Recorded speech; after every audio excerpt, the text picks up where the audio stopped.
Livro dos Mártires de John Foxe, capítulo 14. As fogueiras de Smithfield, relatos sobre alguns mártires que com a vida selaram seu testemunho pela fé protestante. Por volta do 3º ano do reinado de Henrique I, foi fundado o Hospital de São Bartolomeu em Smithfield, pela ação de um menestral do rei chamado Rayer. A obra foi depois concluída por Richard Whittington, vereador e prefeito de Londres. Esse local, em Smithfield, era, na época, o palco onde os vilões e outros transgressores dos decretos do rei eram executados.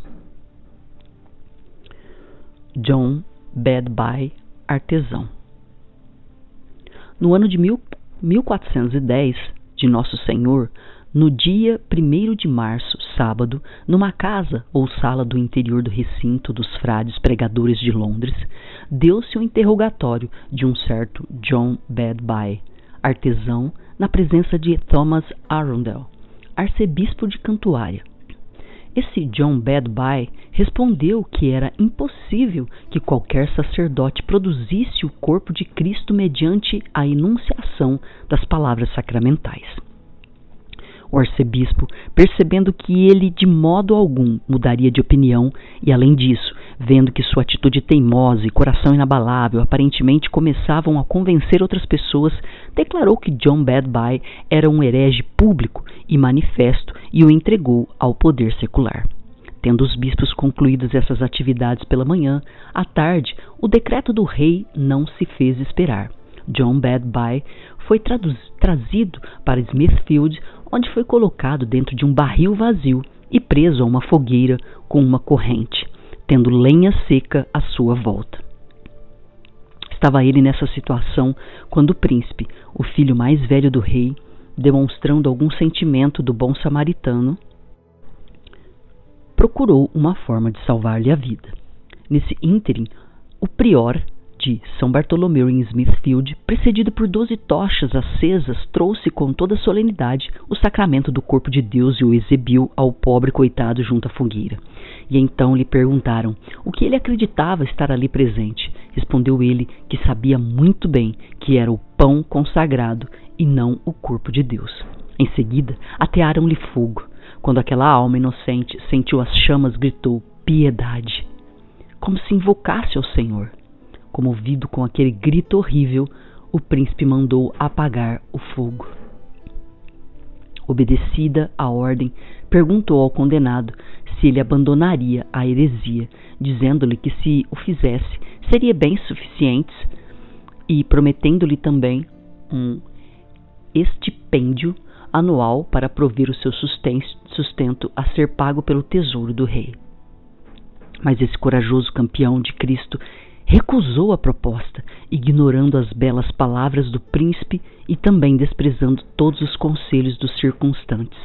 Ele estava plenamente determinado a preferir expor-se a qualquer espécie de tortura, por mais dura que fosse, a abraçar tamanha idolatria e perversidade. Por isso, o príncipe deu ordens para que ele fosse imediatamente recolocado na fogueira, mas em nada o alteraram as torturas que lhe impuseram. Ele perseverou invencível até o fim. William Sweeting e John Brewster. William Sweeting e John Brewster foram queimados juntos no dia 18 de outubro de 1511 d.C. A razão principal alegada contra eles foi sua fé em relação ao sacramento do corpo e sangue de Cristo. Levantaram-se também outras razões, como a leitura de certos livros proibidos e o convívio com pessoas suspeitas de heresia. Mas uma ofensa grave e hedionda que superou as demais foi o fato de eles terem deixado de exibir nas roupas e a pintura do feixe de juncos que no seu primeiro julgamento haviam sido condenados a usar pelo resto de suas vidas ou pelo tempo que aprovesse ao seu ordinário determinar. John Stillman. John Stillman foi acusado de pronunciar-se contra a adoração de imagens com orações e ofertas dirigidas a elas. Também o condenaram por negar a presença carnal e corporal do sacramento em memória de Cristo. e mais ainda, por seus altos elogios e recomendações dirigidos a John Wycliffe, afirmando que se tratava de um santo que estava no céu. Foi entregue aos xerifes de Londres para ser queimado em público em 1518. Thomas Mann. Thomas Mann foi preso por professar o Evangelho de Cristo. Ele se pronunciara contra a confissão auricular e negara a presença do corpo de Cristo no sacramento da Eucaristia. Acreditava que as imagens não deviam ser adoradas. Não acreditava no crucifixo e nem tampouco o adorava. Por essas questões, passou um longo tempo na prisão e, no fim, por medo da morte, aceitou renunciar suas ideias e submeter-se ao julgamento da Igreja Romana. Em consequência disso, exigiram dele não apenas uma retração pública, mas também que, a partir daquele momento, permanecesse preso no mosteiro de Osney, perto de Oxford, e, como prova de sua conversão, carregasse um feixe de juncos na frente da primeira cruz, na próxima procissão geral da universidade. De qualquer modo, pouco tempo depois, quando o bispo precisou que o pobre coitado o ajudasse em trabalhos domésticos, tirou-o do mosteiro e o instalou dentro de sua própria casa. Apesar de tudo isso, ele fugiu e foi para outras terras procurar trabalho, a fim de sustentar-se na pobreza. Viveu na maior simplicidade por um certo tempo em Essex e depois em Suffolk, onde também se reuniu aos mais piedosos professores do Evangelho de Cristo, de que tinha notícias. Mas depois de alguns anos, acusado como relapso, foi preso e conduzido à presença do bispo de Londres. O bispo, porém, queria dar a impressão de que fazia tudo por imposição da justiça e nada contra a lei. Por isso, indicou certos doutores e advogados do Tribunal Eclesiásticos de Cantuária para defendê-lo. Ele foi condenado como herege e entregue ao xerife de Londres, que o recebeu montado em seu cavalo em Paternoster Row, em frente ao Palácio Episcopal, 1558 d.C. O xerife imediatamente conduziu-o para o Smithfield e naquela mesma tarde o transformou num anjo de Deus. Era o ano de 1518. John Frith. John Frith foi um jovem tão avançado em todas as áreas do aprendizado e conhecimento que não era fácil encontrar entre seus companheiros alguém como ele. Associava uma vida tão piedosa à sua doutrina que ficava difícil saber em que ponto ele merecia mais elogios. Depois veio a conhecer William Tyndale. E por meio de seus ensinamentos, ele pela primeira vez recebeu em seu coração a semente do Evangelho e da piedade sincera. Naquela época, Thomas Wolsey, cardeal de York, preparava a construção de uma faculdade suntuosa ao extremo que se denominava Friedesweide, mas que hoje se chama Igreja de Cristo. Esse ambicioso cardeal reuniu àquela escola as melhores vestimentas, vasos e outros ornamentos que se podiam encontrar no reino, além de suprimentos de tudo o que havia de precioso. Também reuniu um grupo de homens que sobressaíam em qualquer área do aprendizado e conhecimento. Entre eles estava John Frith.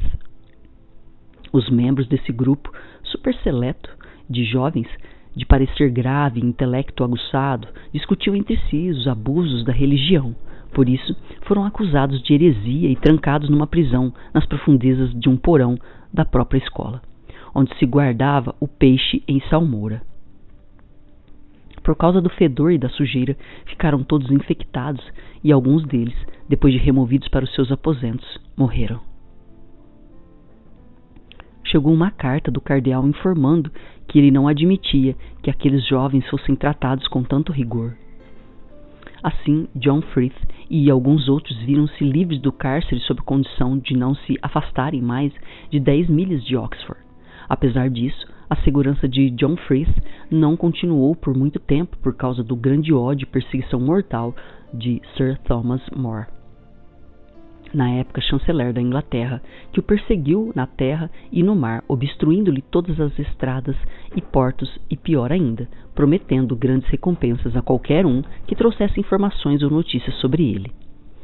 John Frith, cercado de tribulações por todos os lados, desamparado e perdido, procurava um lugar para se esconder. Fugindo de um canto para o outro, muitas vezes mudando de roupa e endereço. Frith passou pouco tempo entre amigos, pois não se sentia seguro em lugar algum e acabou sendo preso. Nenhuma razão resistia à força e crueldade desses furiosos inimigos. Frith foi conduzido à presença dos bispos de Londres, Winchester e Lincoln. Reunidos na Catedral de São Paulo, submeteram-no a alguns interrogatórios sobre o sacramento do altar e o purgatório. Quando viram que de forma alguma arrancariam dele uma retração, o bispo de Londres condenou-o à fogueira. Quando trouxeram um feixe de juncos, ele o abraçou, demonstrando com isso com que retidão de espírito aceitava a morte pelo amor de Cristo. Era o ano de 1533. Andrew Hewitt, queimado com John Frith. Andrew Hewitt, natural de Feversham, um jovem de 24 anos de idade, foi passar o feriado na rua Fleet, nos arredores de St. Dunstan. Encontrou-se com um certo William Holt, que era o contramestre do alfaiate do rei. Após uma breve conversa com esse mesmo Holt, um canalha dissimulado, Andrew tornou-se alvo de suspeitas como um dos defensores do evangelho. Quando um dia ele foi visitar a honesta casa de um livreiro perto de Fleetbridge, Holt calculou que tinha uma boa oportunidade de exibir os frutos de sua malícia. Mandou chamar alguns oficiais que deram uma busca na casa. Lá acharam Andrew e o prenderam. Conduziram-no à presença do chanceler do bispo de Londres. Quando lhe perguntaram o que ele pensava no tocante ao sacramento da última ceia, respondeu: "Penso exatamente como John Frith." Então alguns bispos riram-se dele, e Stokesly, o bispo de Londres, disse-lhe: "Mas Frith é um herege e já foi condenado à fogueira, e se você não renunciar à sua opinião, acabará queimado como ele." "De fato," respondeu Hewitt, "isso me agrada." De imediato ele foi trancado na prisão para fazer companhia com a Frith. Mais tarde, os dois foram juntos para a fogueira no ano de 1533. John Lambert. Esse John Lambert, que nasceu e foi criado em Norfolk, estudou na Universidade de Cambridge. Depois de avançar muito no estudo do latim e do grego e de traduzir para o inglês vários textos escritos nesses idiomas, foi forçado pela violência da época a partir para o além-mar, indo ao encontro de Tyndale e Frith. Lá permaneceu por mais de um ano na condição de capelão da casa inglesa de Antuérpia, até ser perturbado por Sir Thomas More, e por causa da acusação de um certo Burlon, trasladado de volta para a Inglaterra, onde foi submetido ao interrogatório perante Warham, o arcebispo de Cantuária. Pouco tempo depois, o arcebispo morreu. Com isso, parecia que Lambert por um tempo estava livre. Voltou para Londres, onde se ocupou trabalhando para os Stokes, ensinando grego e latim às crianças daquela família. Depois que John Lambert havia exercido essa vocação por um certo tempo, com grande talento e igual proveito para as crianças, aconteceu que, em 1558, ele ouviu um sermão na igreja de São Pedro, em Londres. O pregador chamava-se Dr. Taylor. Terminado o sermão, Lambert foi gentilmente conversar com ele. Toda a questão ou controvérsia dizia respeito ao sacramento do corpo e sangue de Cristo, mas Taylor, presumivelmente, no intuito de satisfazer a Lambert, aconselhou que Dr. Burns, que parecia não gostar muito da questão. A partir dessa conversa particular, originou-se uma discussão que se tornou pública.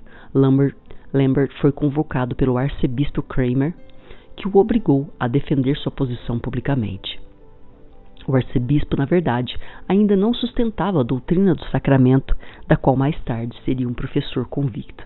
Nesse debate, dizem que Lambert apelou a sua majestade o rei contra os bispos.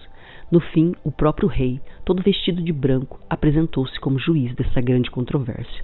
À sua direita sentavam-se os bispos, atrás deles os advogados vestidos de púrpura. À esquerda sentavam-se os pares do reino, os juízes e outros nobres em ordem de importância. Atrás desses estavam os atendentes dos aposentos particulares do rei. A maneira do julgamento era bastante terrível para si só assustar qualquer inocente. O olhar do rei, seu semblante cruel e o senho carregado e severo muito contribuíram para aumentar o terror, mostrando claramente um espírito cheio de indignação. Em seguida, dirigindo-se aos seus conselheiros, o rei chamou o Dr. Sampson, bispo de Chichester, e lhe deu ordens para expor ao povo a razão daquela assembleia. Terminada sua preleção, o rei se pôs de pé, apoiou-se numa almofada de seda branca e dirigiu-se a Lambert com semblante severo, como se o tivesse ameaçando com algo muito pesado, e disse-lhe as seguintes palavras: Ei, meu senhor, qual é o seu nome? Então o singelo Cordeiro de Deus, pondo-se humildemente de joelhos, disse: Meu nome é John Nicholson, embora muitos me chamem de Lambert. O quê? Disse o rei. Você tem 2 nomes? Eu não confiaria em você com 2 nomes, nem que fosse meu irmão. Nobilíssimo príncipe, replicou Lambert, seus bispos me forçaram a mudar de nome. Depois de muita conversa nesse tom, o rei ordenou que ele expusesse seu pensamento no tocante ao sacramento do altar. Então Lambert, começando a falar livremente, deu graças a Deus por ter de tal forma inclinado o coração do rei, pois sua majestade não desdenhava ouvir e apreciar as controvérsias religiosas. Então o rei, com voz zangada, interrompeu seu discurso. Não venha aqui, disse ele, para ouvir esse tipo de elogios à minha pessoa em minha presença. Seja breve e vá direto ao assunto sem outros detalhes. Responda sobre o sacramento do altar. Você pensa que é o corpo de Cristo ou você nega? Ao pronunciar-se esse nome, o rei ergueu o chapéu. Lambert: Respondo como Santo Agostinho, dizendo que é o corpo de Cristo de certo modo. O rei: Não me responda baseado em Santo Agostinho nem em qualquer outra autoridade. Diga-me claramente se você acha que é o corpo de Cristo ou não. Lambert: Então eu nego que seja o corpo de Cristo. O rei: Preste bem atenção, pois agora você será condenado pelas próprias palavras de Cristo. Isto é o meu corpo. Então o rei ordenou que Thomas Cranmer, arcebispo de Cantuária, refutasse a afirmação de Lambert. Seria longo demais reproduzir os argumentos de cada um dos bispos e também seria supérfluo, sobretudo levando-se em conta que não fora nada convincentes. Finalmente, quando o dia chegou ao fim e tochas foram acesas, o rei, pensando em terminar com o debate, dirigiu-se a Lambert nos seguintes termos: Que diz você agora, depois de todos esses enormes trabalhos pelo qual você é responsável e de todos os raciocínios e ensinamentos desses homens eruditos? Você quer viver ou morrer? Que me diz?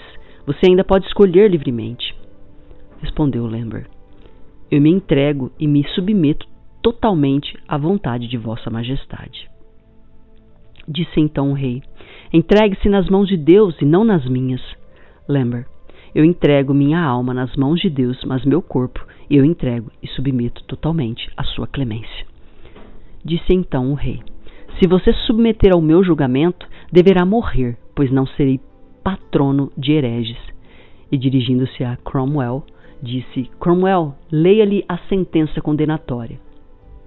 Dentre todos os que foram queimados em Smithfield, ninguém foi tratado de forma mais cruel e mesquinha do que esse abençoado Marte. De fato, depois que suas pernas queimaram, até restarem apenas cotos, os inimigos de Deus retiraram-lhe o fogo, de modo que embaixo dele só havia um pequeno bruxuleio. Então 2 soldados o espetavam e suspenderam na ponta de suas alabardas. Ele, a essa altura, erguendo o que lhe restava das mãos, com a ponta dos dedos queimando, gritou essas palavras ao povo: Ninguém, senão Cristo! Ninguém, senão Cristo! E assim, retirado que lhe foi o apoio das alabardas, ele caiu no fogo e ali expirou, no ano de 1538. Still, na companhia desses abençoados santos e mártires de Cristo, que inocentemente padeceram no reinado do rei Henrique em testemunho da palavra de Deus e da verdade, recordo-me de que é preciso incluir outro homem de bem que foi cruelmente esmagado e queimado em Smithfield no fim da época de Cuthbert Tunstall, bispo de Londres, Seu nome era Steele, segundo um confiável relato que nos foi feito por um digno e antigo cavaleiro chamado Robert Outred, que esteve presente quando ele foi queimado. Steele carregava consigo um exemplar do Apocalipse, que habitualmente lia. Quando viu esse livro amarrado à fogueira para ser queimado com ele, ergueu a voz e disse: ó abençoado Apocalipse, como estou feliz por ser queimado contigo. E assim, esse homem de bem e seu abençoado Apocalipse foram juntos para a fogueira em 1539. Robert Burns, William Thomas Garrett e William Jerome, quando o valente porta-estandarte e esteio da Igreja da Inglaterra, Thomas Cromwell, foi removido, triste foi contemplar a lamentável carnificina de homens e mulheres de bem que então sobreveio. Agora Winchester podia dar livre curso ao exercício de sua crueldade. Espantoso foi ver os estragos que ele causou na vinha do Senhor. Ele fez incursões contra Robert Burns, Thomas Garrett e William Jerome. 2 dias após a morte de Cromwell, ele os fez executar. Robert Burns era prior e mestre da casa de agostinianos em Cambridge, onde fazia leituras públicas das epístolas de Paulo, sendo que lá se ensinava Cristo e sua santa palavra. Ele, em pouco tempo, formou vários bons teólogos. Assim, Burns, com suas leituras, debates e pregações, tornou-se famoso e poderoso no campo das Escrituras. Inesperadamente, foi enviado a Cambridge um beleguim que o prendeu em público na casa do sínodo para assustar todos os demais. Pela manhã, ele foi conduzido até o cardeal Wolsey, em Westminster. Ali, a pedido do Dr. Gardner, secretário do cardeal, e do Sr. Fox, chefe da guarda, ele falou na mesma noite com o cardeal de joelhos no gabinete particular de sua eminência. Disse-lhes então o cardeal: esse é o homem que é acusado de heresia? Sim, excelência. Nós esperamos que o considere corrigível, pois se trata de uma pessoa muito erudita e sábia. Diga-me, excelentíssimo senhor doutor, disse o cardeal, o senhor não tinha assunto suficiente nas escrituras para ensinar o povo? Tinha de ofender-se tanto com os meus sapatos dourados, minhas alabardas, minhas colunas, minhas almofadas douradas, minhas cruzes, a ponto de precisar ridicularizar-me perante o povo? Naquele dia riram-se de nós à vontade e com desprezo. Realmente foi um sermão mais adequado para o palco do que para o púlpito. No fim, o senhor disse que eu uso um par de luvas vermelhas. Deveria dizer sangrentas, comentou o senhor, para não sentir frio no meio de minhas cerimônias. Respondeu Barnes: não falei nada mais que a verdade das Escrituras, de acordo com a minha consciência e de acordo com os doutores antigos. Nesse ponto, Barnes lhe entregou 6 folhas de papel escritas para confirmar suas palavras.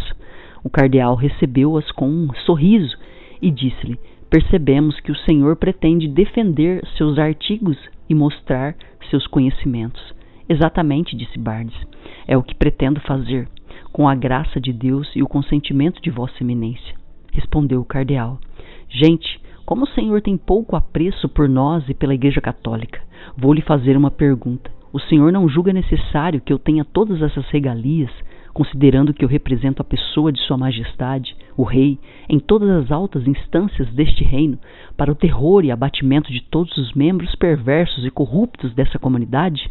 Ou prefere que eu seja simplesmente como o senhor gostaria, vendendo tudo isso para distribuir o dinheiro entre os pobres que rapidamente o desperdiçariam, descartando esta majestade e dignidade principesca, que é um terror para todos os perversos, para seguir o seu conselho nesse respeito? Respondeu Barnes: eu acho necessário vender tudo e distribuir o dinheiro entre os pobres, pois é o que mais condiz com sua vocação. Replicou então o cardeal: eis, senhores doutores, aqui está o sábio erudito do qual me falaram. Então eles caíram de joelho e disseram: pedimos a Vossa Eminência que seja bom com ele, pois poderá corrigir-se. Disse-lhe então o cardeal: ponha-se de pé. Para o bem dos senhores e da universidade, nós o trataremos bem. Que me diz, senhor doutor? O senhor não sabe que eu posso decidir sobre todos todos os assuntos de religião no âmbito deste reino, tendo o mesmo poder que tem o Papa? Respondeu Barnes. Sei que é assim. O senhor não está disposto a acatar nas nossas decisões, sabendo que nós tudo faremos para o seu bem e para o bem da universidade? Respondeu Barnes. Agradeço a vossa eminência pela boa vontade. Eu me aterei à Santa Escritura e ao livro de Deus, de acordo com o talento simples que Deus me confiou. Bem, disse o cardeal, o senhor terá o seu conhecimento minuciosamente testado e depois sofrerá a aplicação da lei. Depois de passar meio ano na prisão, Barnes foi liberado daquele cárcere e foi cumprir sua pena em liberdade no convento dos frades agostinianos de Londres, de onde foi transferido para Northampton para lá ser queimado. Um certo senhor Horne, tendo conhecimento do decreto real que em breve chegaria condenando-o à morte pelo fogo, aconselhou a fingir-se de desesperado. Deveria então escrever uma carta endereçada ao cardeal, a ser deixada sobre sua mesa, expondo aonde fora se afogar. No lugar indicado, deixaria suas roupas. Outra carta seria endereçada ao prefeito da cidade, orientando-o a procurar seu cadáver nas águas, porque em volta do pescoço haveria um pergaminho escrito e lacrado para o cardeal. Esse documento ensinaria a todos a cautelar-se contra ele. Assim, eles passaram 7 dias procurando seu cadáver. Barnes, porém, foi levado para Londres disfarçado de pobretão. Depois, tomou um navio para Antuérpia e foi encontrar-se com Lutero. O Dr. Barnes voltou no começo do reinado da rainha Ana, assim como outros, e continuou sua missão de pregador fiel, sendo sempre bem tratado e promovido. Depois, como embaixador do rei Henrique VIII, foi enviado ao Duque de Cleves para tratar do casamento de Lady Anne de Cleves com o rei. Foi bem recebido na embaixada e aprovado em todos os seus atos até o dia em que Steve Gardiner veio à França. Pouco tempo depois, o Dr. Barnes, juntamente com seus irmãos, foi preso e levado à presença de Sua Majestade, o rei, em Hampton Court, onde foi interrogado. Em seu gabinete particular, o rei pomposamente censurou seus atos, quando Barnes declarou sua submissão a ele. Disse-lhe Sua Majestade: Não se entregue a mim, sou apenas um homem mortal. Ao dizer tais palavras, ergueu-se e voltou-se para o sacramento, e atirando o chapéu, acrescentou: Lá está o mestre de todos nós, o autor da verdade. Entregue-se sinceramente a ele e eu defenderei a verdade. Caso contrário, não se entregue a mim. O rei, procurando meios de salvá-lo, a pedido de Winchester, concedeu-lhe permissão de ir para casa com o bispo e conversar com ele. Aconteceu, porém, que os dois não se entenderam e Gardiner procurou, usando todos os meios mais sutis, um jeito de apanhar Barnes e seus irmãos. Quando eles receberam a incumbência de pregar 3 irmãos na Páscoa seguinte, Gardiner ouviu cada um deles com a intenção de registrar suas retrações ou então de apanhá-los em suas palavras. Logo em seguida, eles foram presos e conduzidos para Hampton Court. De lá foram para a torre da qual não saíram mais até sua morte. Passemos agora para a história de Thomas Garrett. No ano do Senhor, de 1526, ou mais ou menos isso, Garrett, coadjutor da igreja de Honeylann, em Londres, veio para Oxford trazendo consigo a primeira tradução para o inglês do Novo Testamento, feita por Tyndale, e a vendeu a diversos estudiosos. De Londres, chegaram notícias de que ele estava sendo procurado como herege e acabou preso e posto sob custódia. Depois foi obrigado a carregar um feixe de juncos numa procissão pública da igreja de Santa Maria até a igreja de Frieswide. Em seguida, foi enviado para Usney para ser mantido preso até nova ordem. O terceiro companheiro que foi executado com Barnes e Garrett foi William Jeremy, vigário de Stepney. Ele foi acusado pelo rei em Westminster de ensinar doutrina errada. Um certo Wilson travou um debate com ele, sustentando que as boas obras justificam perante Deus. Jeremy Respondeu-lhe que todas as obras, não importando quais, não valiam nada, nem por si sós representavam parte alguma da salvação, mas apenas reportavam-se à mercê e ao amor de Deus, que orienta quem as pratica. Assim, Burns, Jeremy e Garrett foram enviados para a torre após a Páscoa e lá permaneceram até o dia 30 de julho, data que ocorreu 2 dias após a morte de Lord Cromwell. Só então eles foram processados. Logo em seguida, esses 3 bons santos de Deus foram conduzidos junto da torre para Smithfield, onde se prepararam para ser queimados com várias exortações ao pé da fogueira. Não pensem que aqui, disse Dr. Burns, estou me pronunciando contra as boas obras. Elas são necessárias e quem não as pratica jamais chegará ao reino de Deus. Precisamos praticá-las porque Deus nos manda fazê-lo, para mostrar e exibir nossa fé, mas não para termos méritos ou direitos, uma vez que isso se restringe à morte de Cristo. Alguém quis saber sua opinião sobre a oração dirigida aos santos, disse então a Dr. Burns. Em nenhum ponto das Escrituras recebemos ordens para orar a qualquer santo. Por isso, eu não posso dizer a vocês que se devem dirigir orações aos santos. Se eu fizesse, estaria pregando uma doutrina de minha própria cabeça. Se os santos oram por nós, então eu confio que vou orar por você dentro de meia hora, senhor xerife. Depois, o Dr. Burns pediu que todos testemunhassem que ele detestava todas as doutrinas contra a palavra de Deus e que morria acreditando em Jesus Cristo. Igual confissão, também fizeram Jeremy e Garrett, dando-se as mãos e beijando-se mutuamente. Eles mansa e humildemente se entregaram aos torturadores. Assim, aceitaram a morte com tal paciência que sua atitude pode muito bem atestar a boa natureza de sua causa e sua tranquilidade de consciência. Era o ano de 1540. Anne Askew, filha de Sir William Askew, cavaleiro de Lincolnshire.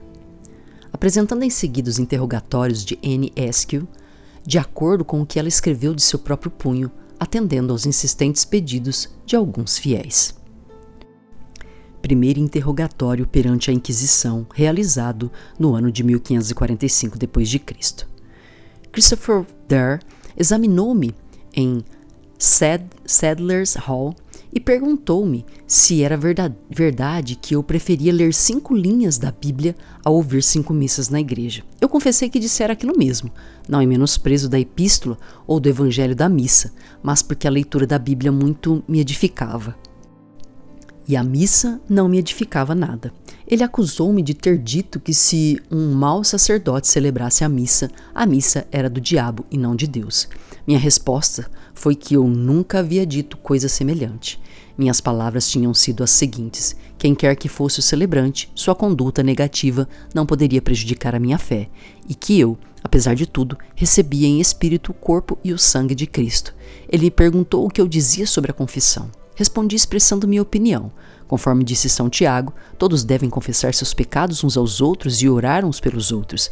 Em seguida, ele mandou vir um padre, que me perguntou se eu não achava que as missas privadas podiam ajudar as almas dos que partiram. Eu lhe disse que era uma grande idolatria acreditar mais nelas do que na morte de Cristo que morreu por nós.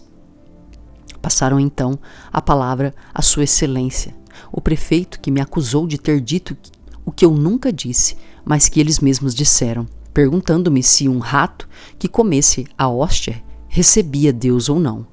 Não respondi, limitei-me a sorrir. Então o chanceler do bispo censurou-me e disse que eu merecia muita reprovação por citar as Escrituras, uma vez que São Paulo, disse ele, proibiu as mulheres de proferir ou comentar a palavra de Deus. Eu respondi-lhe que conhecia o significado de Paulo tanto quanto ele, isto é, em 1 Coríntios 14 fica estabelecido que uma mulher não deveria falar na congregação como forma de ensinar. Em seguida, perguntei-lhe quantas mulheres ele havia visto subir ao púlpito e pregar. Respondeu-me que nunca vira nenhuma. Disse eu então que ele não deveria acusar as pobres mulheres, a não ser quando elas houvessem ofendido a lei. Em seguida fui conduzido para Compter, o cárcere dos endividados, onde permaneci por 11 dias sem que nenhum de meus amigos pudesse vir falar comigo. Resumo do interrogatório perante o conselho do rei em Greenwich. Os membros do conselho disseram que o rei desejava que eu expusesse a eles o meu caso. Respondi simplesmente que não faria, mas que se o rei quisesse ouvir-me, eu lhe mostraria a verdade. Disseram que não convinha ao rei preocupar-se comigo. Respondi que Salomão foi tido como o mais sábio dos reis que já existiram, e contudo, ele não se recusou a ouvir duas pobres mulheres comuns. Com muito mais razão, deveria Sua Majestade ouvir uma simples mulher que era um de seus leais súditos. Em seguida, Sua Excelência, o chanceler, quis saber minha opinião sobre o sacramento do altar. Minha resposta foi essa. Acredito que todas as vezes que numa congregação cristã eu recebo o pão em memória da morte de Cristo e em ação de graças, de acordo com sua santa instituição, eu também recebo com o pão os frutos de sua gloriosíssima paixão. O bispo de Winchester pediu-me para responder de forma direta, e eu lhe disse que não cantaria uma nova canção do Senhor em terra estranha. Disse-me ele então que eu falava em parábolas. Respondi que assim era melhor para ele, pois se eu lhe mostrasse a verdade manifesta, disse eu, vós não aceitaríeis.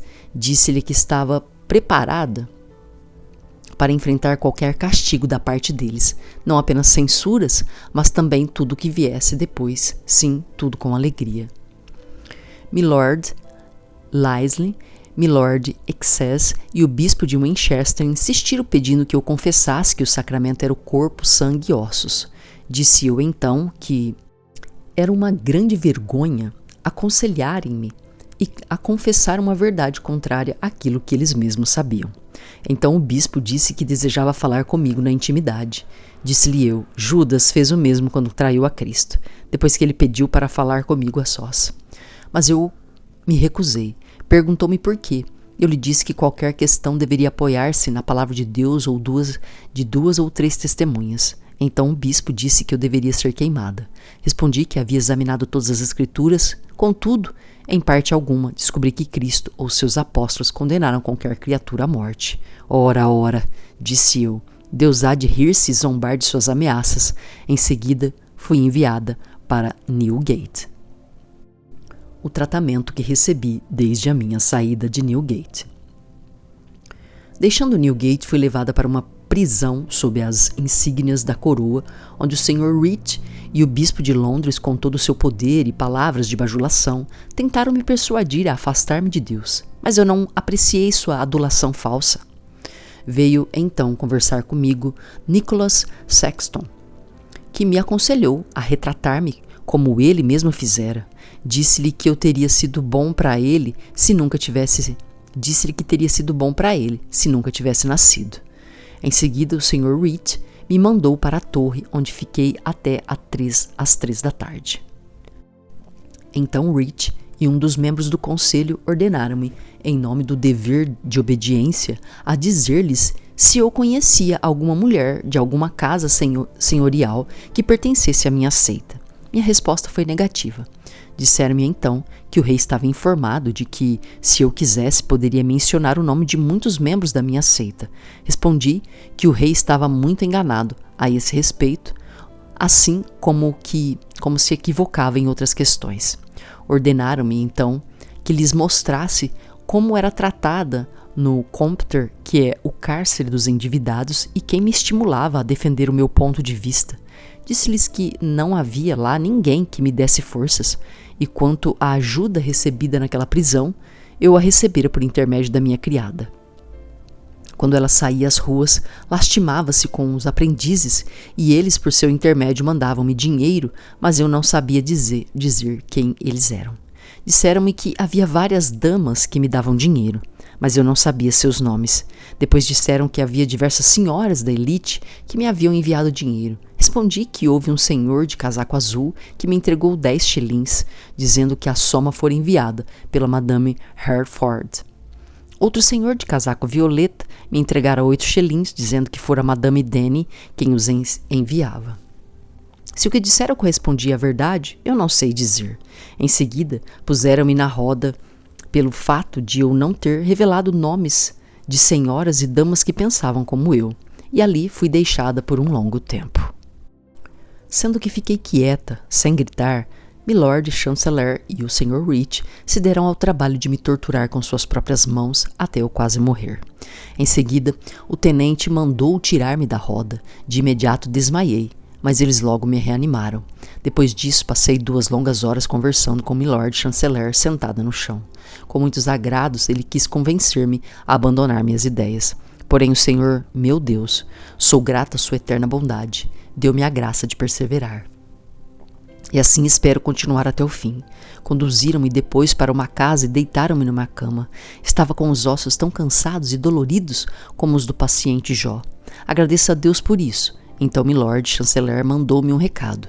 Se eu abandonasse minha opinião, nada me haveria de faltar. Caso contrário, eu seria de imediato enviada para Newgate e depois queimada. Tornei a responder que preferia morrer a ir contra a minha fé. Marcado o dia da sua execução, essa boa mulher foi conduzida a Smithfield numa cadeira por não conseguir sustentar-se sobre seus próprios pés, por causa das intensas torturas sofridas. Quando ela foi levada à fogueira, teve de ser amarrada com uma corrente para que seu corpo não caísse. A multidão presente era tão extraordinária que o local foi isolado por uma cerca a fim de evitar a pressão popular. Sentados perto da igreja de São Bartolomeu estavam Wriothesley, chanceler da Inglaterra, e o duque Norfolk, o conde de Bedford, o prefeito e vários acompanhantes. Antes que a fogueira fosse acesa, um dos magistrados, ao saber que os condenados estavam envoltos em pólvora, ficou alarmado e com medo de que pedaços de lenha viessem voando na direção de suas orelhas. Mas o conde Bedford explicou que a pólvora era colocada apenas em volta dos corpos, para encurtar o sofrimento dos condenados, e não debaixo da lenha. Então o Lord Chanceler Wriothesley ofereceu a Anne Askew o indulto do rei, desde que ela se retratasse. Ela, porém, respondeu que não chegara até aquele ponto para renegar o seu mestre, o Senhor.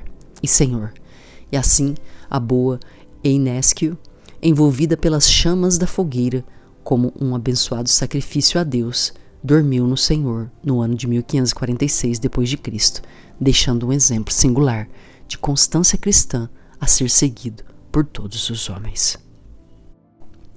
John Lascelles, John Adams e Nicholas Bellingham, junto com Anne Askew, foram queimados um certo Nicholas Bellingham, sacerdote de Shropshire, John Adams, alfaiate, John Lascelles, um nobre da corte e da casa do rei Henrique.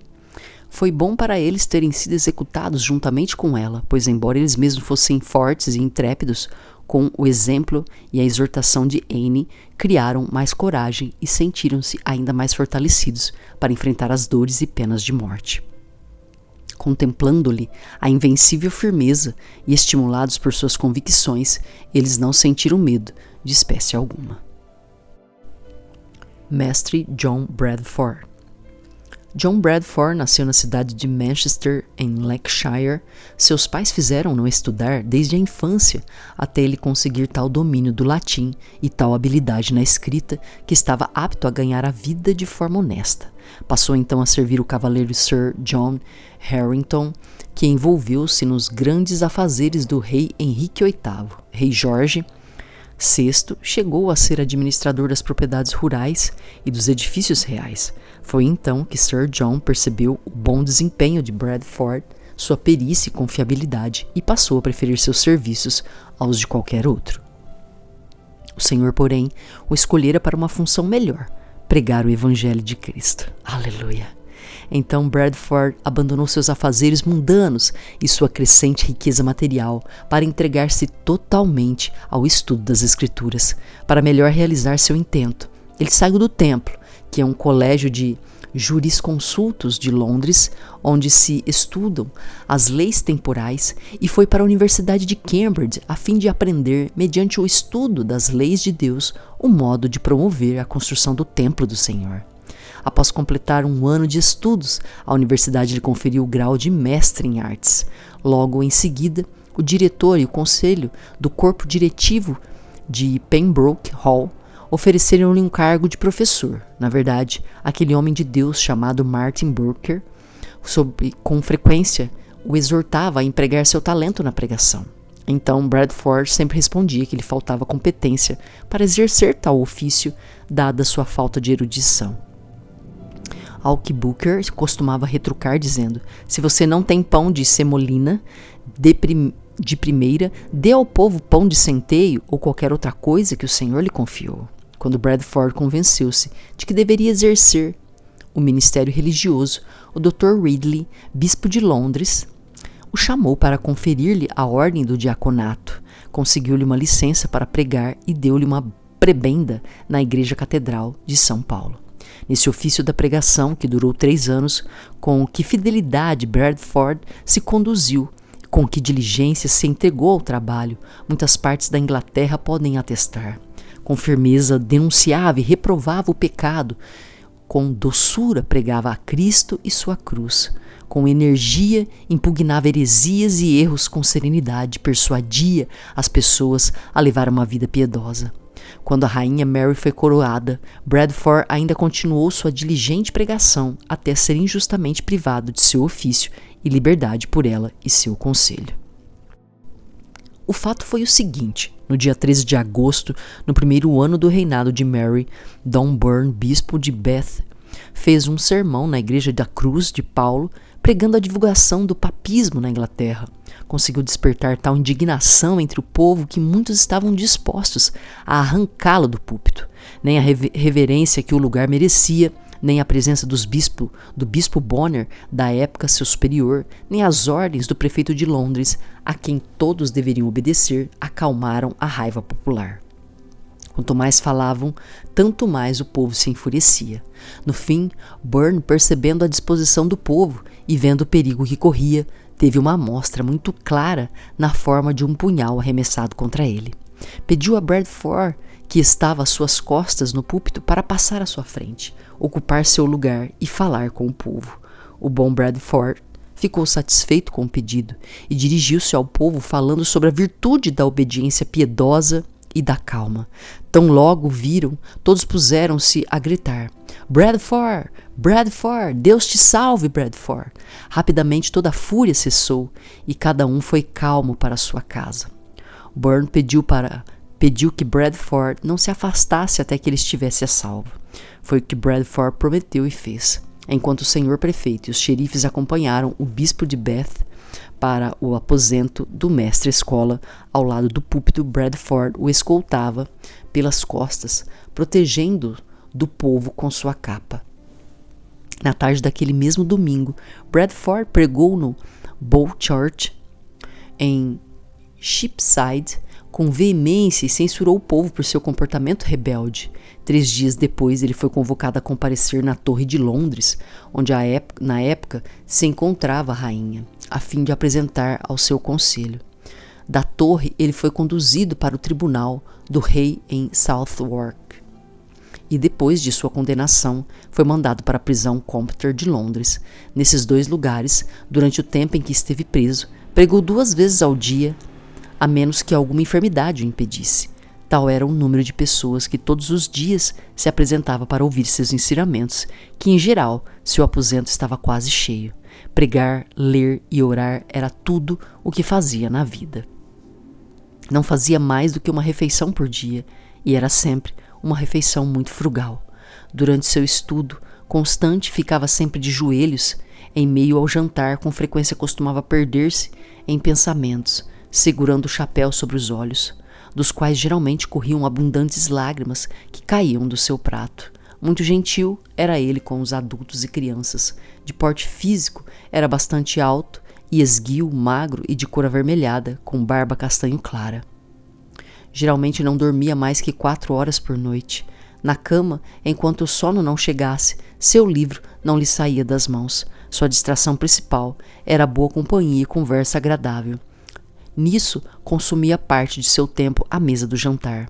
Logo em seguida, voltava à oração e ao seu livro. Considerava mal empregada a hora na qual não fizesse algum bem, fosse com sua pena, seu estudo ou na exortação dos outros. Não era mesquinho com sua bolsa, costumava dividir com liberalidade o que tinha com os colegas de cárcere. Geralmente, uma vez por semana, visitava os ladrões batedores de carteira e outros companheiros de prisão, a quem exortava com bondade e entre os quais distribuía boa parte de seu dinheiro para confortá-los. Nunca houve nenhum colega de cárcere que não se beneficiasse de sua companhia. Ao entrar, certa vez no aposento onde ele era vigiado, a mulher do guarda de repente aproximou-se meio assustada, dizendo: "Oh, Mestre Bradford, tenho uma grave notícia." "Que notícia?" perguntou ele. "Virgem Maria", disse ela, "amanhã o senhor deverá ser queimado. Foram agora mesmo comprar sua corrente, e logo o senhor será levado para Newgate." Ao ouvir isso, Mestre Bradford tirou o chapéu e, erguendo os olhos aos céus, disse: "Eu agradeço a Deus pela notícia. Esperei por isso muito tempo. Portanto, o fato não chega de surpresa, mas como algo esperado a cada dia, a cada hora, que o Senhor me torne digno desse desígnio." Eles o conduziram para Newgate por volta de 11 ou 12 horas da noite, quando julgaram que não havia ninguém na rua. Contudo, havia em Cheapside e em outros pontos entre a prisão Compter e Newgate uma grande aglomeração de gente que aguardava para vê-lo. Com grande carinho, as pessoas despediam-se, orando por ele com extrema tristeza e comovidas lágrimas. Ele, por sua vez, com o mesmo carinho, despedia-se delas, orando com todo fervor por elas e por seu bem-estar. No dia seguinte, às 4 horas da manhã, havia em Smithfield uma multidão de homens e mulheres, mas já eram 9 horas, quando o mestre Bradford entrou em Smithfield, acompanhado por um grande pelotão de homens armados, como se nunca se vira antes numa execução de fogueira. Chegando ao local, Bradford estirou-se por sobre o chão e fez suas orações ao Deus onipotente. Em seguida, caminhou para a fogueira, onde foi executado, com um jovem de 20 anos, cheio de júbilo e constância, cujo nome era John Leaf. John Leaf. John Leaf era um aprendiz que trabalhava com o fabricante de velas Humphrey Gandhi, da paróquia da Igreja de Cristo em Londres. Tinha pouco mais de 19 anos. Conta-se a seu respeito que 2 formulários lhe foram enviados na prisão de Compter, na rua Brad, com um contendo uma retratação e outro suas convicções para saber qual dos 2 ele assinaria. O formulário de retratação ele o recusou. Do outro, ele gostou e, em vez de usar sua pena para assiná-lo, apanhou um alfinete, espetou a própria mão, salpicou o formulário com sangue, querendo com isso mostrar ao bispo que ele já selara sua confissão com sangue. Quando esses 2 condenados chegaram à fogueira, Mestre Bradford apanhou uma acha de lenha e a beijou. Volvendo os olhos para o céu, disse: "Inglaterra, Inglaterra, chora os teus pecados, chora os teus pecados." Em seguida, olhou para o jovem que estava sendo executado com ele e disse: "Tenha coragem, irmão. Hoje à noite teremos uma ceia festiva com o Senhor." E assim, eles terminaram suas vidas mortais, sem em nada alterar a expressão do rosto, sem nenhum medo. Era o ano de 1535. Mestre John Philpot. Mestre John Philpot era filho de um cavaleiro nascido em Hampshire e criado no New College em Oxford. Foi nomeado arcediago de Winchester e, durante a época do rei Eduardo, ocupou um cargo com grandes benefícios daquela região. Quando o rei foi levado pela morte e sua irmã Mary tomou seu lugar, ela mandou convocar uma assembleia de prelados e homens eruditos para pôr em prática suas ideias. Nessa assembleia, Mestre Philpot corajosamente defendeu a causa do evangelho contra a missa. Em consequência disso, foi convocado para explicar-se perante o bispo Gardner. Em seguida, foi levado para junto de Borner e outros comissários com quem teve diversos conflitos. No fim, o bispo, vendo sua inabalável firmeza, na verdade, pronunciou contra ele a sentença condenatória. "Agradeço a Deus", disse Mestre Philpot, "por ser herege e estar fora da sua maldita igreja. Não sou herege perante Deus, mas que Deus vos abençoe e vos dê a graça de lamentar vossos atos iníquos e que todos se previnam contra a nossa sanguinolenta igreja." Então os oficiais o entregaram nas mãos do carcereiro de Newgate. Quando seu criado quis acompanhá-lo, ouviu um dos oficiais dizer-lhe: Fora daqui, rapaz. Que é que você está querendo? Respondeu-lhe o criado. Gostaria de falar com o meu amo. Mestre Philpot virou-se e lhe disse: amanhã você falará comigo. Disse então o subcarcereiro a Philpot: esse é o seu criado? Ao receber uma resposta afirmativa, ele permitiu que o criado o acompanhasse. Os dois foram então conduzidos a um pequeno aposento à direita, onde permaneceram por um breve espaço de tempo até que Alexandre, o carcereiro titular, veio procurar Philpot. Ao entrar no aposento, saudou-o com estas palavras: então, que fez de errado para vir parar aqui? Bem, disse Philpot, devo dar-me por satisfeito, pois se trata de um encontro marcado por Deus. Eu vou pedir-lhe uma gentileza, já que você e eu somos velhos conhecidos. Bem, disse Alexandre, vou tratá-lo com gentileza e atenção desde que você acate as minhas ordens. Respondeu-lhe então o mestre Philpot: por favor, diga-me o que gostaria que eu fizesse. Disse o carcereiro: se você se retratar, lhe farei todos os favores que puder. Não, disse mestre Philpot, não vou retratar-me jamais na vida. O que eu disse é a mais pura verdade, e para testemunhar essa verdade, hei de assiná-la com meu próprio sangue.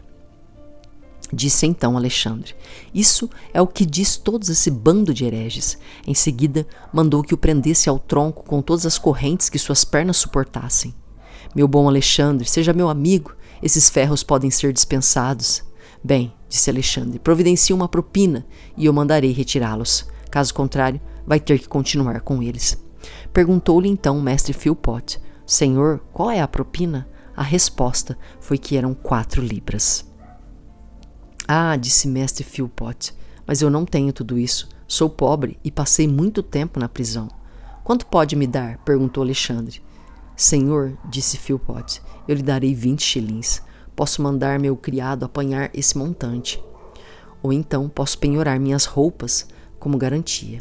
Ao ouvir isso, Alexandre afastou-se e ordenou que Philpot fosse esquecido na masmorra. Então, um certo Witterence, que trabalhava na prisão, carregou o mestre Philpot nas costas até o porão, sem que o criado soubesse exatamente para onde. Por isso, Philpot lhe disse: vá procurar o xerife e conte-lhe como estou sendo tratado. Peça-lhe que me ajude, e assim seu criado saiu imediatamente levando consigo um sujeito honesto.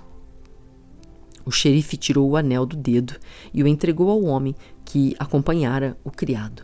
Disse-lhe para procurar o carcereiro Alexandre e dizer-lhe para tirar os ferros de Philpot e tratá-lo com mais brandura.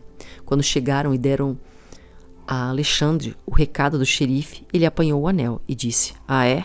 Vejo que o xerife o apoia, assim como apoia todos os hereges. Então amanhã vou mostrar isso aos seus superiores. Todavia, às 10 horas, foi visitar mestre Philpot e retirou-lhe os ferros.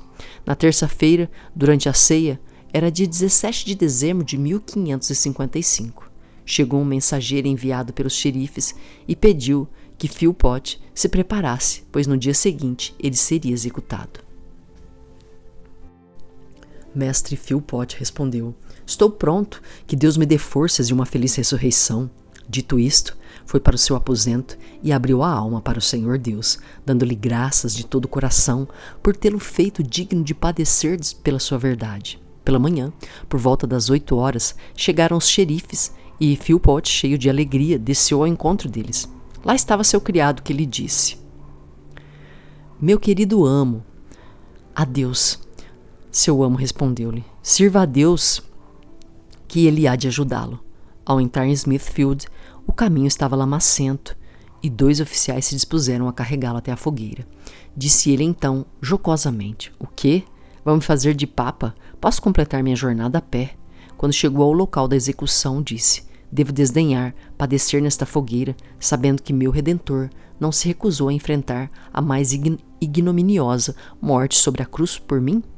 Depois de fazer suas orações, disse aos oficiais: que é que vocês fizeram por mim? E cada um deles contou o que tinha feito, e a todos ele deu algum dinheiro. Em seguida, no meio das chamas, ele entregou sua alma nas mãos de Deus, o Todo-Poderoso. 7 mártires executados juntos. Lá pelo dia 27 de janeiro de 1556, foram queimadas essas 7 pessoas: o sacerdote Thomas Whittle, o nobre Bartlett Green, os artesãos John Tudson e John Wente, Thomas Brown, a dona de casa Isabel Foster e a doméstica John Warne, aliás, Lash Ford. Os terríveis maus tratos sofridos por Whittle e as bofetadas que o bispo Bonner lhe deu no rosto, tudo isso parece claramente em sua própria narrativa enviada a um amigo. Abre aspas.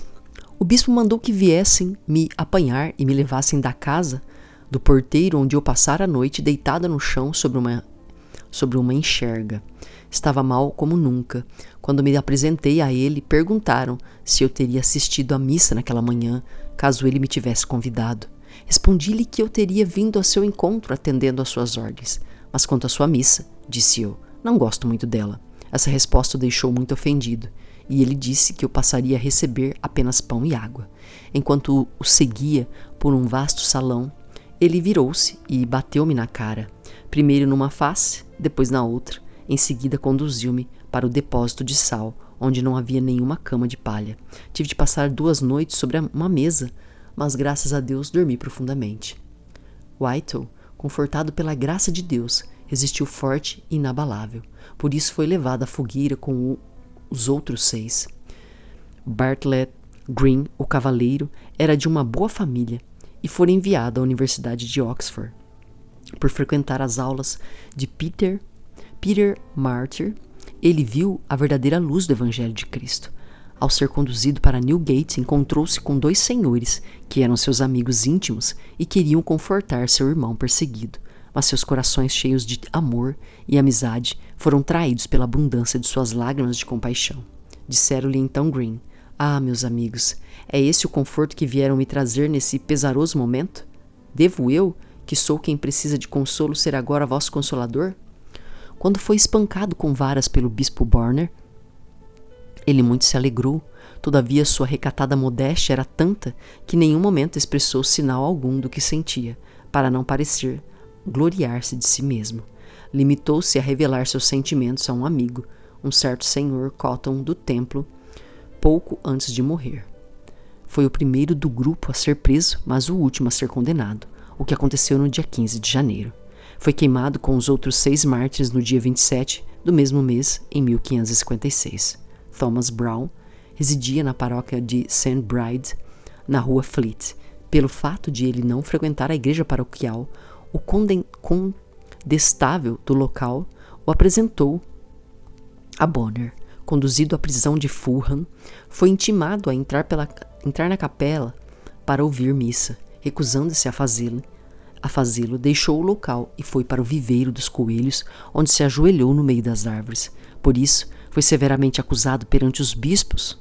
Brown, você já foi muitas vezes trazido à minha presença, e eu me esforcei muito para arrancá-lo de seus erros. Mesmo assim, você e gente como você ficam dizendo que eu estou querendo o seu sangue. Exatamente, milord, retrucou Brown. Vós sois uma sanguessuga, e eu gostaria que meu sangue fosse tão abundantemente como a água do mar para satisfazer vosso apetite. E assim, ele foi entregue para ser queimado. John Lashford era filha de Robert Lashford, um cuteleiro que foi perseguido por causa do Evangelho de Deus até ser queimado na fogueira. Depois dele foi executada sua mulher, e depois dela, a mencionada John Lashford, sua filha. Quando tinha aproximadamente 20 anos e cuidava de seus pais na prisão, descobriu-se que ela era da mesma doutrina.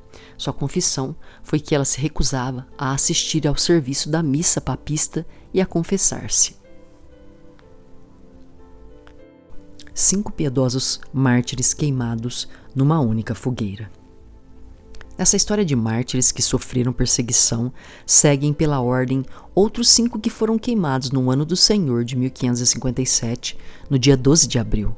Thomas Loseby, Henry Ramsay, Thomas Turtle, Margaret Hyde e Agnes Stanley.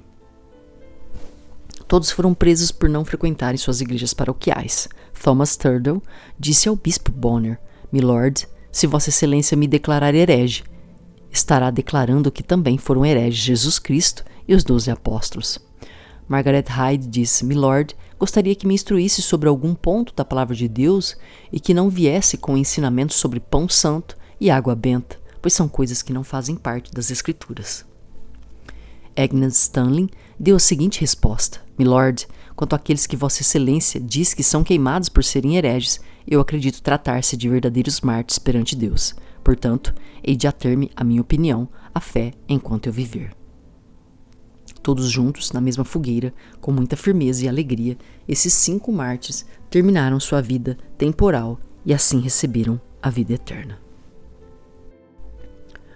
John Wallingdale, William Sparrow e Richard Gibson, estas fiéis testemunhas do testamento do Senhor, foram torturadas e executadas no dia 18 de novembro de 1557.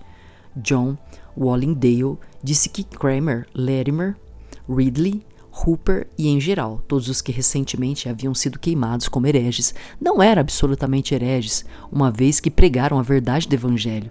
Essa pregação era o fundamento de sua fé e consciência. William Sparrow respondeu ao bispo Borner: se cada cabelo de minha cabeça fosse um homem, preferiria queimá-los todos a afastar-me da verdade. Os mártires de Islington Fields. Secretamente, num sítio afastado perto da cidade de Islam, reuniu-se um grupo de 40 pessoas inocentes e piedosas. Eram homens e mulheres que ali passavam o tempo orando e meditando sobre a sua santa palavra de Deus. Lá chegou um senhor desconhecido que os saudou, dizendo que eles pareciam pessoas que não tinham más intenções. Alguém do grupo perguntou-lhe se ele sabia dizer de quem era o sítio e quem se encontravam, e se eles podiam tomar a liberdade de descansar por ali.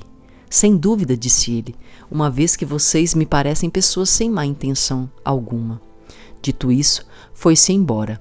Um quarto de hora mais tarde, veio o condestável de Islam, com 6 ou 7 acompanhantes, um trazendo um arco, outro uma alabarda e outro outras armas.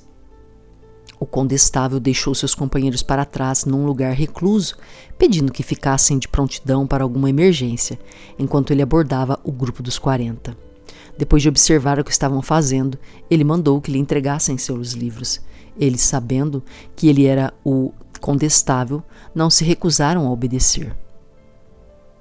Àquela altura surgiram seus acompanhantes, dando ordens para que todos se pusessem de pé e não deixassem o recinto. Responderam que acatariam as ordens e iriam para onde fossem mandados, e assim foram primeiro levados para uma cervejaria que ficava nas imediações, enquanto alguns dos acompanhantes do condestável foram à procura de um juiz que morava próximo, mas ele não estava em casa. Por isso o grupo foi levado para o Lord Roger Cholmondeley. Entre mentes, algumas das mulheres fugiram. No fim, 22 foram para a prisão de Newgate, onde esperaram durante 7 semanas até serem interrogados. Dos 22, 13 foram queimados, 6 em Brentford e 7 em Smithfield. Os nomes desses 7 são os seguintes: Henry Pond, Reynold Islam, Robert Southam, Matthew Rickaby, John Floyd, John Holiday, Roger Holland. Somente o interrogatório de Roger Holland chegou às nossas mãos. Roger Holland era um alfaiate de Londres que fora aprendiz de um mestre chamado Campton da casa Black Boy, na rua Watling. Naquela época, gostava de bailes, lutas e esgrima, banquetes e más companhias. Certa ocasião, foi-lhe confiada uma quantia de dinheiro que eram de seu patrão, num total de 30 libras. Acabou perdendo tudo no jogo de dados. Por isso, pretendia transferir-se para além-mar, na França ou em Flandres. De manhã bem cedo foi procurar uma criada da casa, uma jovem discreta chamada Elizabeth, que professava o evangelho e levava uma vida condizente com a sua fé. Disse-lhe o rapaz: Elizabeth, lamento não ter seguido os seus delicados conselhos e amáveis censuras. Se o tivesse feito, nunca teria chegado a esta situação vergonhosa e lamentável em que me encontro. Perdi 30 libras de meu patrão e não estou em condições de pagar o que devo. Mas eu lhe suplico, peça à minha patroa que ela me faça esta promissória chegar às mãos de meu patrão. Se um dia eu reunir condições, eu lhe pagarei. Peça a ele que mantenha silêncio sobre meu caso, pois se isso chegasse aos ouvidos de meu pai, certamente seus cabelos grisalhos conheceriam o túmulo antes do tempo. E assim ele se dispunha a partir. A criada, considerando que a viagem poderia significar sua total destruição, disse-lhe: espere um pouco.